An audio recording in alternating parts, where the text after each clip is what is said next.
Kerala social and cultural association Balakalolsavam finale പ്രൗഢഗംഭീരമായി Indian school Isa Town Jashan mall ഓഡിറ്റോറിയത്തിൽ വെച്ച് നടന്നു. KSCA പ്രസിഡന്റ് പ്രവീൺ നായർ അധ്യക്ഷത വഹിച്ച ചടങ്ങിൽ സെക്രട്ടറി സതീഷ് നാരായണൻ സ്വാഗതം പറഞ്ഞു. ചടങ്ങിൽ Indian ambassador Vinod K. Jacob മുഖ്യാതിഥിയും പ്രശസ്ത സിനിമാ നടിയും നർത്തകിയുമായ കൃഷ്ണപ്രഭ അതിഥിയുമായിരുന്നു. Entertainment secretary Ranju Rajendran Nair, Balakalolsavam convener Sasidharan, Malabar gold and diamonds പ്രതിനിധി Nikhil, star vision MD Sethuraj എന്നിവരെ കൂടാതെ ബഹ്റൈനിലെ സാമൂഹിക സാംസ്കാരിക മേഖലകളിലെ പ്രമുഖരും സന്നിഹിതരായിരുന്നു.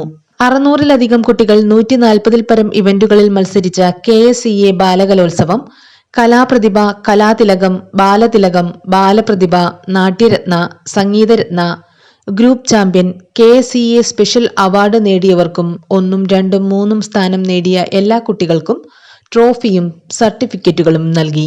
കലാതിലകമായി ഗായത്രി സുധീറിനെയും കലാപ്രതിഭയായി ശൗര്യ ശ്രീജിത്തിനെയും തിരഞ്ഞെടുത്തു. ആരാധ്യ ജിജീഷ് ബാലതിലകമായും, അഡ്വിക് കൃഷ്ണ ബാലപ്രതിഭയായും, ഇഷിക പ്രദീപ്, നക്ഷത്ര രാജ് എന്നിവർ നാട്യരത്നയായും, ഗായത്രി സുധീർ സംഗീതരത്നയായും തിരഞ്ഞെടുക്കപ്പെട്ടു.